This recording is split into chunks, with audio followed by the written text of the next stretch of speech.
한 가정에 이런 일들이 있었다라고 합니다. 한 가정의 가장이 일을 마치고 집으로 돌아왔습니다. 그래서 피곤한 마음에 돌아왔더니 아이가 아빠에게 물었습니다. 아빠 피곤해요? 그럼 일하고 와서 피곤하지 라고 얘기했습니다. 그래서 아들이 아빠 1시간에 얼마 벌어요? 이렇게 물어봤습니다. 한 2만 원 정도 벌어 이렇게 얘기해서 그러면 아빠 저한테 10,000원만 주세요. 아빠 부자니까 10,000원만 주세요. 그래서 아빠가 무시하고 방으로 들어갔습니다. 그래서 방에서 쉬고 있는데 마음이 좀 불편한 거예요. 그래도 이 아이가 뭐 갖고 싶은 게 있어서 돈이 필요해서 달라고 했을 텐데 내가 무시한 게 좀 미안한 마음에 아들에게 찾아가서 10,000원을 주면서 그래 너 필요한 데 써. 아빠가 아까 줬어야 되는데 미안해 라고 했습니다. 또 아이가 이 10,000원을 가지고 방으로 들어가서 베개 밑에 있는 돈 10,000원을 이렇게 가져왔습니다. 그래서 20,000원을 아빠 주면서 아빠 이거 내일 일찍 와서 1시간 동안 나랑 같이 식사하고 밥 먹고 나랑 같이 놀아줘 이렇게 이야기했다고 합니다. 그래서 이 아빠가 코끝이 찡해지죠. 이런 얘기를 들으면 코끝이 찡해지면서 아들에게 이렇게 얘기했답니다. 야근 수당은 1.5배야 라고 이야기했다고 합니다. 어떠한 행동에는 그에 따른 이유가 있습니다. 이 아이가 아빠에게 10,000원 달라고 했던 이유는 자기가 가지고 있는 10,000원을 가지고 아빠와 더 1시간을 함께 보내고 싶은 이런 마음들이 있었던 것이죠. 바울도 편지를 쓰는 것에 대해는 또 그러한 이유들이 있다고 생각합니다. 그리고 이 편지를 통해 말하고 싶었던 것들이 있던 것이죠. 지난주에 나누었던 것처럼 바울은 로마 교회에 편지를 썼습니다. 그리고 내가 어떠한 사람인지 나에 대해 소개하고 그리고 지난주에 말씀드렸던 것처럼 예수 그리스도의 복음이 어떠한 것인지 그리고 여러분이 믿음으로 살아야 합니다. 믿음으로 믿음에 이뤄야 합니다 라고 말씀을 나누었습니다. 여기까지는 분위기가 너무 좋습니다. 여러분 믿음으로 사십시오. 복음은 이런 것입니다. 여러분은 하나님이 특별히 선택받은 하나님의 자녀들입니다. 그리고 하나님의 사랑받는 여러분은 성도로 부르심을 받았습니다. 그리고 예수 그리스도의 은혜와 평강이 여러분에게 있을 것입니다. 너무 분위기가 좋죠. 좋은 분위기에서 이렇게 편지를 써내려갑니다. 그리고 이런 다음에 갑자기 분위기가 바뀌게 됩니다. 그러면서 바울은 오늘 본문 말씀에 이렇게 말하고 있습니다. 하나님의 진노가 나타난다라고 말합니다. 여러분 믿음에서 믿음을 이루십시오. 그런데 하나님의 진노가 있습니다 라고 말하는 것이죠. 그리고 이 진노가 무엇인지에 대해서 18절부터 20절까지 말씀하고 있습니다. 그리고 제가 읽고 있는 성경 말씀에 이 단락에 대해서 이렇게 제목을 지었습니다. 이방인의 죄라고 제목을 지었더라고요. 그럼 여러분도 한번 이 말씀을 보면서 이방인의 죄가 무엇인지, 하나님의 자녀의 죄가 아니라 이방인의 죄가 무엇인지에 대해서 한번 생각해 보시면서 따라오시면 좋을 것 같습니다. 첫 번째로 이방인의 죄에 말하는 것은 핑계대며 진리를 막는 사람들이라고 말합니다. 20절 말씀에 이렇게 기록되어 있습니다. 창세로부터 그의 보이지 아니하는 것들 곧 그의 영원하신 능력과 신성이 그가 만드신 만물에 분명히 보여 알려졌나니 그러므로 그들이 핑계하지 못할지니라 라고 말합니다. 하나님의 신성이 자연 속에 드러나 있다라는 것이죠. 그래서 오늘 저희가 이 찬양을 불렀습니다. 하늘을 바라보라 드넓은 저 바다도 온 세상을 지으신 주님의 솜씨라. 세상의 모든 만물에는 하나님의 그 모습과 또 하나님의 성품이 드러나 있다라고 성경은 말하고 있습니다. 그러면서 너희가 핑계하지 못한다라고 말합니다. 그런데 어떤 사람이 진노를 받는 사람이냐면 핑계를 대며 진리를 막는 사람들, 또 그 진리를 인정하지 않는 사람들에게 진노가 임할 것이다 라고 말하는 것입니다. 최근에 하는 프로그램 중에 알쓸 신잡이라는 프로그램이 있습니다. 좀 이렇게 교수나 어떤 사람들끼리 모여서 이야기를 하고 지역을 다니면서 이야기를 하는 내용인데, 그 중에 과학자이면서 교수인 물리학자인 김상욱 교수라는 사람이 이렇게 이야기를 했습니다. 나는 과학자이고 무신론자입니다. 그런데 한 번은 이렇게 생각을 해봤습니다. 왜 우리가 돼지나 가축들보다 또 동물들보다 소중한가? 왜 우리는 가축들을 마음대로 죽이고 잡아먹어도 되는가? 누가 그 권리를 우리에게 주었는가? 이렇게 생각을 하다 보면 종교가 아니면 이유를 찾기가 힘듭니다. 과학적으로 나나 돼지나 크게 다를 것이 없습니다. 우리가 알든 알지 못하든 질문하지 않고 받아들이는 것들에는 원초적인 것들의 종교가 깃들여져 있습니다라고 말을 했습니다. 근데 이분이 왜 무신론자인지 모르겠어요. 무신론자인데 이렇게 이야기를 하시더라고요. 그렇습니다. 우리가 생각하고 거슬러 가고 거슬러 가다 보면 우리는 그곳에서 하나님을 발견할 수 있게 된다라는 것입니다. 그래서 본문 말씀에는 만물의 그 하나님의 모습이 드러나니까 그 누구도 핑계치 못할 것이다. 내가 믿지 못하는 것에 핑계하지 못할 것이다 라고 말하고 있습니다. 그 다음은 무엇일까요? 21절 말씀입니다. 하나님을 알되 하나님을 영화롭게도 아니하며 감사하지도 아니하고 오히려 그 생각이 허망하여지며 미련한 마음이 어두워졌나니 라고 말합니다. 무엇입니까? 믿지만 감사하지도 영화롭게 하나님을 높이지도 못하는 자들이라는 것이죠. 하나님을 믿습니다. 그리고 하나님을 압니다. 그런데 하나님께 감사하지 않는 것이죠. 하나님을 영화롭게 하지 않고 찬양하지 않는 것이죠. 이 부분은 뒤에 조금 더 다루어 보도록 하겠습니다. 다음으로는 23절 말씀에 이렇게 말합니다. 썩어지지 아니하는 하나님의 영광을 썩어질 사람과 새와 짐승과 기어다니는 동물 모양의 우상으로 만들었나니 라고 말합니다. 이것은 무엇입니까? 하나님의 영광을 우상과 바꾸어 버렸다라는 것입니다. 그러면서 우상에 대해 이야기하는데 이렇게 얘기합니다. 사람의 모양, 새와 짐승의 모양, 그리고 동물 모양의 기어다니는 동물 모양의 우상이라고 말합니다. 이것은 이것입니다. 사람, 새, 짐승, 또 버러지 같은 형상이죠. 진해, 거미, 지렁이 뭐 이런 형상들입니다. 그래서 열왕기하 1장 2절 말씀에 이런 말씀이 있습니다. 아하시아가 사마리아에 있는 그의 다락 난간에 떨어져 병들매 사자를 보내며 그들에게 이르되 가서 에그론의 신 바알세붑에게 이 병이 낫겠나 물어보라 하니라. 여기에 바알세붑이 어떤 우상이냐면 파리 우상입니다. 파리에게 비는 겁니다. 이렇듯 우상을 만든다라는 것이죠. 그렇다면 과거에는 이런 우상들을 만들었습니다. 동물의 형상, 새의 형상, 벌레의 형상, 또 사람의 형상. 그렇다면 현대를 살아가는 우리에게는 어떤 우상들이 있을까요? 돈이 될 수도 있겠죠. 또 성이 될 수도 있습니다. 또 미디어가 될 수도 있습니다. 심지어는 나 자신이 우상이 되기도 하는 것 같습니다. 어떻습니까? 만약에 로마인들이 이 편지를 받았을 때 어떤 기분이었을까요? 하나님의 진노가 있을 것인데 먼저는 만물의 하나님의 형상이 드러나 있는데 하나님을 믿지 않는 자. 그치. 이런 이방인들.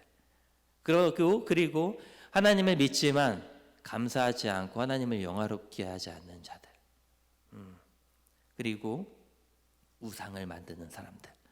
이 말을 듣는 로마인들에게는 여러 가지 다양한 생각들이 들었을 것 같습니다.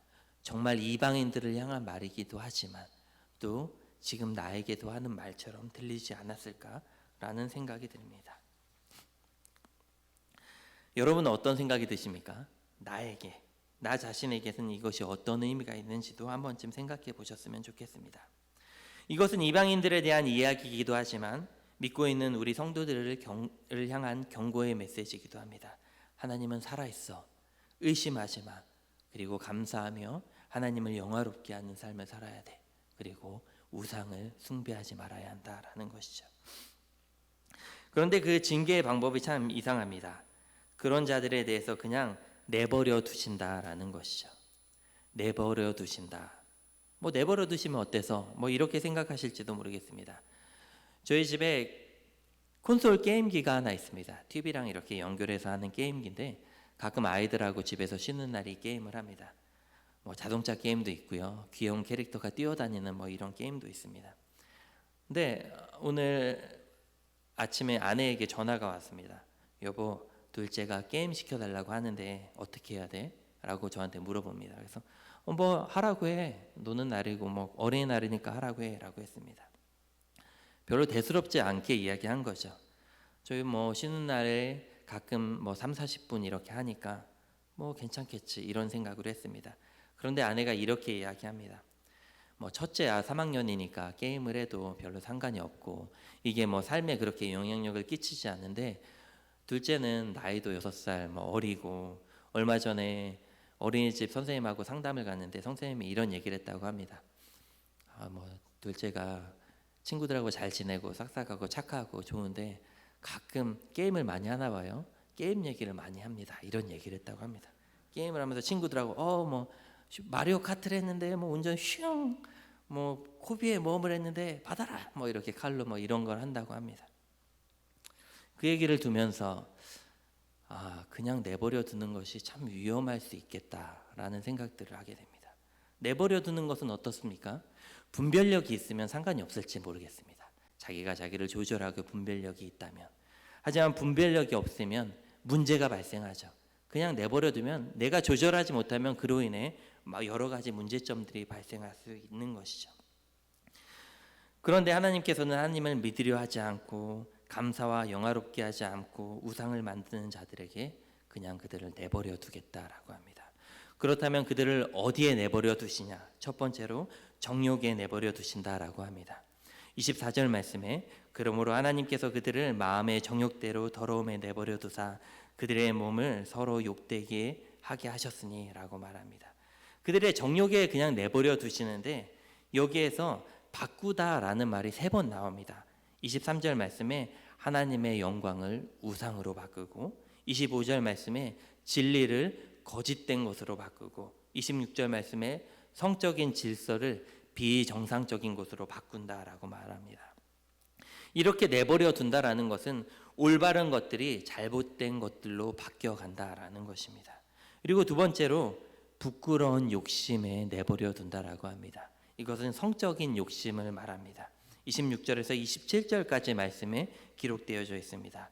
그리고 그 다음으로 내버려 두시는데 상실된 마음 가운데 내버려 두신다라고 합니다. NIV 성경 버전에서는 폐역된 마음에 그냥 내버려 둔다라고 말씀하였습니다. 29절에서 31절까지 말씀에 21가지 죄악들에 대해 폐역된 마음들에 대해서 기록되어져 있는데요. 이것을 제가 쉬운 성경으로 좀 보여드리고 싶습니다. 우리 쉬운 성경으로 한번 읽어보도록 하겠습니다. 그들은 온갖 불의와 악행과 탐욕과 악독으로 가득 찬 사람들입니다. 또한 시기와 살인과 다툼과 속임과 저기로 가득 찼으며 남에 대해 말하기를 좋아하고 남들을 비방하고 하나님을 미워하며 거만하고 건방지며 뽐내기를 잘합니다. 그들은 악한 일을 계획하고 부모님께 순종하지 않습니다. 그들은 양심도 없으며 약속을 지키지 않으며 친절하지도 않고 동정심도 없습니다. 라고 31절까지 말씀에 기록되어져 있습니다. 이 말씀을 읽으시면서 어떤 생각이 드시나요? 이것이 폐역된 마음인데 이 폐역된 마음들을 읽으면서 어떠한 생각들이 드시나요? 저는 좀 두렵고 떨리는 마음들이 들었습니다. 누가복음 18장 말씀에 예수님께서 한 비유를 말씀하십니다. 우리가 너무나 잘 아는 말씀인데요. 바리새인이 기도하러 간 모습을 보면서 이렇게 말하고 있습니다. 바리새인은 서서 따로 기도하며 이르되 하나님이여 나는 다른 사람들 곧 토색, 불의, 간음을 하는 자들과 같지 아니하고 세리와도 같지 아니함을 감사하나이다. 나는 일에 2번씩 금식하고 또 소득의 11조를 드리나이다 라고 기도했습니다. 하나님 앞에서 나는 이런 사람이라고 기도한 것이죠. 그리고 그 옆에 있던 세리가 하나님 앞에 이렇게 기도하는 모습이 나옵니다. 13절 말씀인데요. 세리는 멀리 서서 감히 눈을 들어 하늘을 쳐다보지도 못하고 다만 가슴을 치며 이르되 하나님이여 불쌍히 여기소서 나는 죄인이로소이다 하였느니라 라고 말합니다. 이 세리의 모습을 한번 상상해 봅니다. 어떤 마음으로 이 기도의 자리에 나왔을까요? 어떤 마음으로 하나님 앞에 있었기에 가슴을 치며 부끄러워하였을까요? 이스라엘 백성들의 세금을 걷습니다. 당시에는 로마인들이 이스라엘 세리를 통해서 걷는 세금이 한 10% 정도였다고 합니다. 물론 뭐 종부세로 간접세 5%, 소득세 1% 이런 다른 것들이 있긴 했는데 기본적으로 10% 정도의 세금을 걷었다라고 합니다. 그 세금을 걷어들이고 그 걷어들인 세금의 10%를 세리가 받아갔다고 합니다. 세리를 걷으면서 어떤 생각이 들었을까요? 세금도 10분의 1입니다. 내가 하나님께 드려지는 11조를 로마에 바치는 것이 아닐까? 하나님께 가야 할 것을 로마에 돌리는 것이 아닐까? 내가 이 일을 하는 것이 잘하는 것일까? 내가 매국노가 되는 것은 아닐까? 우리 하나님의 백성들을 배반하는 것은 아닐까? 늘 이런 고민들이 있지 않았을까 싶습니다. 그리고 하나님 앞에 나와서 기도합니다. 그런데 그냥 기도하는 것이 아니라 고개도 못 듭니다. 고개를 땅으로 숙이면서 가슴을 치면서 기도합니다. 하나님, 불쌍히 여기십시오. 저는 죄인입니다. 그리고 그 모습을 보시는 예수님께서는 이렇게 말합니다. 내가 너에게 이르노니 이에 저 바리새인이 아니고 이 사람이 의롭다 하심을 받고 그의 집으로 내려갔느니라. 무릇 자기를 높이는 자는 낮아지고 자기를 낮추는 자는 높아지리라 하시니라 라고 말합니다. 여러분의 모습은 어떠십니까? 스스로에 대해서 난 괜찮아, 나 정도면 괜찮지, 나 11조도 잘하고 하나님 앞에서 나는 세상에 있는 이방인들과 다르지 라고 말하십니까? 아니면 스스로에 대해서 나는 죄인이야 라고 말하고 계십니까? 저는 이 말씀을 준비하면서 참 두려운 마음이 있었습니다. 그러면서 오늘 예배 때 성도님들이 많이 안 오셨으면 좋겠다라는 생각도 들었습니다. 말씀을 준비하면서 이 말씀에 나는 어떤가? 이 말씀 앞에 나는 당당히 이 말씀을 나눌 수 있는 사람인가? 그렇지 못한 저의 모습을 봅니다.